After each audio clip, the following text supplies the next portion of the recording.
Salut, moi c'est Suzy, je suis la chef décoratrice et accessoiriste pour Molitor Prod. C'est moi qui déniche tous les petits endroits sympas où on peut poser nos caméras. Et puis aussi je chine les meubles, le mobilier en tout genre, les accessoires qu'on met dans nos décors. Donc je vais vous donner quelques conseils pour construire les vôtres. Par exemple, vous savez ce qu'il y a derrière cette porte ? Il y a l'endroit où on a tourné la traversée de Moulidar. Si, vous savez, la scène où ils mettent tout dans les valises. Vous voulez jeter un œil ? Je vous emmène.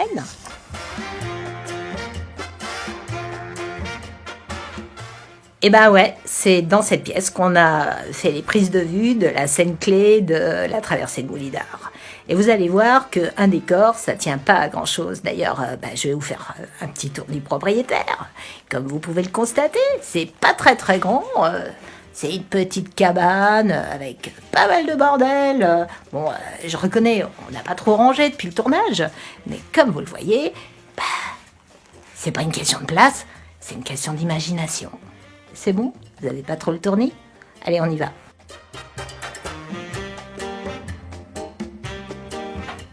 Alors, si on commence par le scénario que vous a donné Loïs et qu'on démarre donc par le départ. Elle vous a donné plusieurs pistes, soit le départ en voiture, soit le départ en train.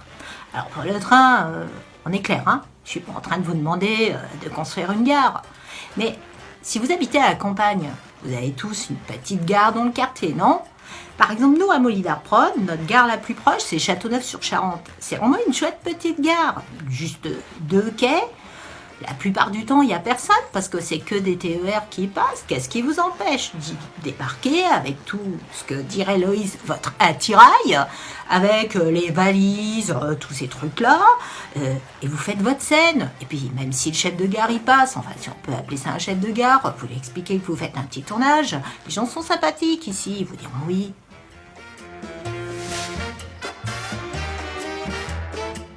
Alors ensuite, Loïs vous a parlé des moyens de transport et de la difficulté à mettre les valises dans les voitures. Alors là, pour les voitures, ça ne va pas être aussi compliqué qu'il peut y paraître. Parce que tout le monde a des potes, si c'est pas vous-même, qui a une voiture de collecte. Et quand je parle de voiture de collection, je vous parle pas de la Bentley, mais qui n'a pas sa petite Dodoche, voire même sa 4 chevaux. Et puis, il y a tous ceux qui ont gardé le Vespa, le vieux vélo, tout ça, vous l'avez sûrement dans votre garage ou dans le garage d'un pote. Alors faites le tour de vos amis qui sont à l'automobile club du coin, et puis si pour la durée d'un week-end, ils veulent bien vous sortir Titine du garage, faites des chouettes photos avec toutes vos valises, et toujours comme dirait Loïs, votre attirail, et allez-y, parce que ça serait vraiment sympa qu'on ait des belles bagnoles dans notre tournage.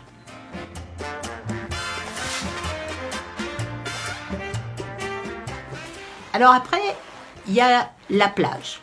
Alors, où c'est simple, vous allez à la mer le week-end et ne me dites pas que vous n'y allez pas, vous êtes très nombreux à avoir des petites maisons ou des pieds-à-terre sur la côte, vous allez pouvoir faire quelque chose. Vous tournez directement sur la plage, dans les dunes, en forêt, où vous voulez. Vous pouvez faire des plans des façades si vous allez sur la côte. Et puis sinon, si vous optez aussi pour tourner à la mer, mais dans votre jardin, vous avez des possibilités. Si vous avez du sable, n'importe quoi, vous vous arrangez pour qu'on ne voit pas trop le sol. Et puis surtout, vous pouvez peut-être reconstituer l'esprit des cabanons. Vous savez, les cabanons sympas qu'il y avait et dans lesquels on allait changer. Si vous avez un abri de jardin, il vous suffira peut-être de le customiser un peu. Vous accrochez à une bouée, vous mettez des filets de pêche, des paniers de pêcheurs, un canoë, vous cachez un petit peu avec du matériel et vous vous en servez comme cabanon, vous mettez votre chaise longue devant et puis c'est simple.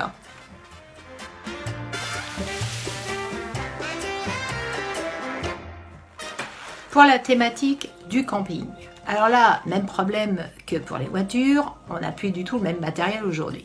Mais vous êtes nombreux à avoir gardé, en tout cas à la génération d'avant, des vieilles tentes qui sont dans votre grenier. La bonne vieille canadienne. Ah, vous allez un petit peu galérer à la monter, mais avec un petit peu d'huile de coude, ça devrait marcher. Pour la caravane, c'est pareil, vous êtes très nombreux à en avoir gardé. Moi, j'en vois dans les garages, des fois, quand je passe en bagnole dans la campagne, il y a des gens qui les ont sous des auvents, dans des granges. Et puis même certains d'entre vous, ils sont revenus à ces caravanes.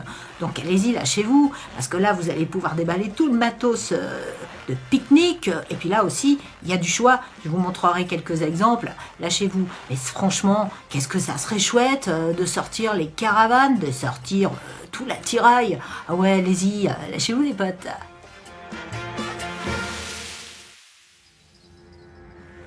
En matière de mobilier, un des atouts majeurs, ça va être le siège. Ah bah oui, on n'arrête pas de s'asseoir en vacances, on est toujours vautré sur quelque chose. En dehors du hamac, évidemment, on trouve toutes sortes de fauteuils.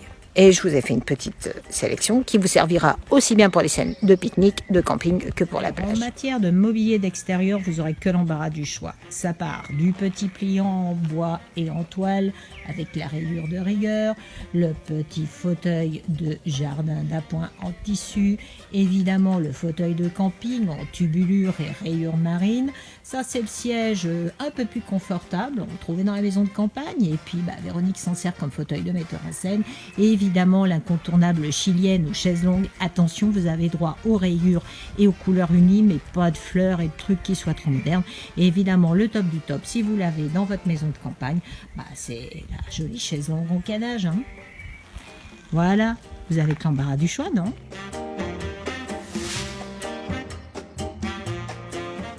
Alors, au chapitre 4, Loïs vous a parlé des activités de vacances. Il y a surtout le sport.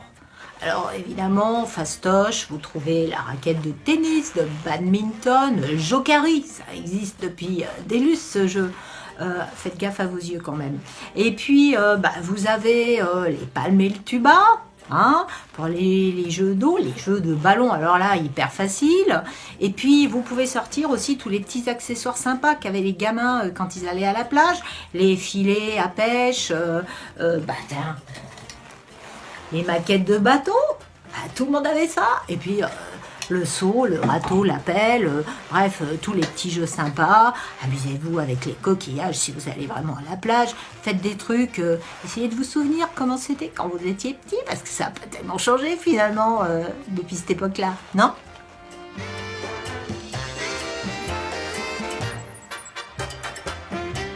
Pour la scène de l'apéro, parce qu'il va falloir que l'un de vous s'y colle, il faut absolument faire l'apéro. Soit vous faites l'apéro à la maison, là pas de problème, ou alors vous poussez le bouchon plus loin, si je puis dire, et vous reconstituez un petit café. Et je vous assure, c'est pas si compliqué que ça. Je vous montre vite fait, vous allez trouver, vous inquiétez pas.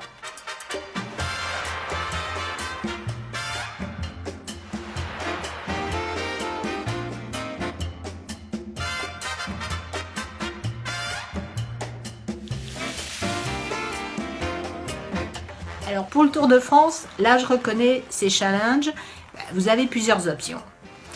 L'idéal et le plus facile, c'est de jouer le public qui est au bord de la route. Vous choisissez un joli petit coin de campagne, vous installez votre table pique-nique, tout votre matos de pique-niqueur du dimanche, votre bouteille d'eau pour arroser les coureurs quand ils vont passer, et éventuellement le transistor pour écouter la progression de la course.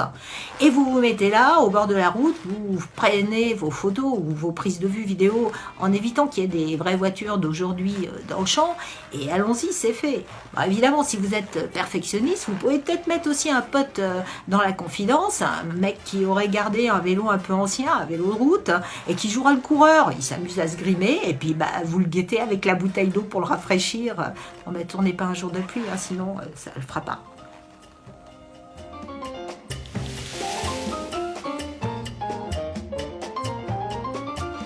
Alors vous avez vu, j'ai changé de galure pour conclure, parce qu'il y a un accessoire qu'il va falloir absolument que vous vous procuriez, c'est le prolongement du vacancier, c'est l'appareil photo. Ouais, il faut faire des photos quand on est en vacances, sinon comment on va se souvenir qu'on était en vacances et que c'était aussi bien ? Alors nous, on a beaucoup de chance à Moulidar Prod, on a un fonds d'accessoires assez conséquent grâce à Bruno qui a gardé une quantité d'appareils photo et qui en a collecté au cours de ses voyages. Par exemple, celui-ci, c'est un vrai appareil des années 50. Regardez, c'est magnifique avec la housse en cuir, la coque. Regardez la classe internationale, c'est carrossé comme une Cadillac, c'est vraiment magnifique. Et puis il y a ceux aussi qui optaient plutôt pour faire des films. Alors pareil, la belle caméra. Oh, c'est pas beau ça, même Véro elle n'a pas la même. Très très beau. Alors ça, si vous avez ça chez le grand-père, faites-vous prêter. Il ne s'agit pas de tourner avec, on est bien d'accord, c'est un accessoire. Et puis n'oubliez pas de mettre le petit galure qui va bien. Et mettez-vous au boulot. Allez, on sourit.